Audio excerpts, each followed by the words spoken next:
ഞാൻ കാക്കവല്ലി ഇടവകയിൽ നിന്ന് വരുന്ന, എൻ്റെ പേര് സിജി. ഞാൻ അത്ഭുത ജപമാല പങ്കെടുത്ത് പ്രാർത്ഥിച്ചതിൻ്റെ ഫലമായിട്ട് എൻ്റെ ഹസ്ബൻഡിൻ്റെ കാല് നിറച്ചു വാണിയ രോഗമായിരുന്നു. ഒരു 8-10 എണ്ണം ഉണ്ട് കാല് നിറച്ചും.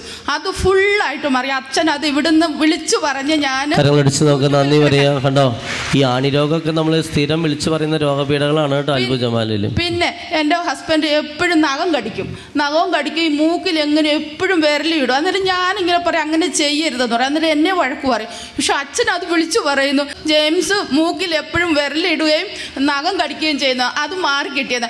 അന്നേരമാണ് ഞങ്ങൾ ശ്രദ്ധിക്കുന്നത് ആ പുള്ളിയുടെ ആ ഇത് ശീലം മാറി കിട്ടിയെന്ന്. പിന്നെ അച്ഛന് നവംബറിലും കുവൈറ്റിലും ധ്യാനിപ്പിക്കാൻ പോയപ്പോൾ എൻ്റെ മോൾ അവിടെ ഉണ്ടായിരുന്നു, നേഴ്സാ. അന്നേരം ഒരു കൊച്ചു വെറുതെ ദേവിയെന്ന് വിളിക്കുമെന്ന് പറഞ്ഞു. അത് എൻ്റെ മോളാണ്. അന്നേരം എൻ്റെ മോൾ അവിടുന്ന് പറഞ്ഞു, അമ്മ പിന്നെ ഇവിടെ പോകുമ്പോൾ ഒന്ന് പറയണം കേട്ടോ, ആ പറഞ്ഞത് ഞാനാന്ന് പറയണം, ഞാനാ ദേവിയെന്ന് വിളിക്കുന്നത്. അവള് തമാശക്ക് വിളിക്കുന്നതാണ്, കാര്യത്തിലൊന്നുമല്ല. ദേവിയെന്ന് വിളിക്കും, അമ്മ അതൊന്ന് പറയണം കേട്ടോ എന്ന് പറഞ്ഞു.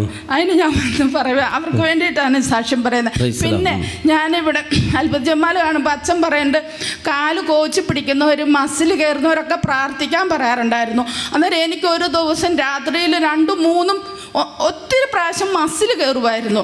ഇപ്പോൾ ഒരു രാത്രി പോലും എനിക്ക് മസിൽ കയറാറില്ല. ഞാനത് പ്രാർത്ഥിച്ചു, അത് മാറിക്കിട്ടി. പിന്നെ കാല് കോച്ചി ഈ മസിൽ കയറ്റം കോച്ചിപ്പെടുത്തുള്ളവർക്കൊക്കെ അറിയാം, ഒരു അല്പസമയത്തേക്കെങ്കിലും മസിൽ കയറ്റം വരുമ്പോഴേക്കുള്ള വേദന അല്ലേ, തൊടയുടെ വരെ മസിൽ കയറുമായിരുന്നു. അന്നേരം നമ്മുടെ ജീവൻ പോകുന്ന വേദനയാണ്, അതെനിക്ക് മാറിക്കിട്ടി. പിന്നെ കോച്ചി പിടിച്ച കാലൊക്കെ ഇങ്ങനെ അങ്ങ് ഇരിക്കും ഒരു 5 മിനിറ്റ്, അതും എനിക്ക് മാറിക്കിട്ടി. യേശുവേ നന്ദി, നന്ദി പറയാം. സ്നേഹമുള്ളവരെ, അതാണ് പറയുക. നമ്മൾ കണ്ടല്ലോ പുറപ്പാട് പുസ്തകം 23-ാം അധ്യായത്തിൽ പറയുന്നത്, അന്യദേവന്മാരുടെ നാമം അനുസ്മരിക്കുക പോലും അരുത്.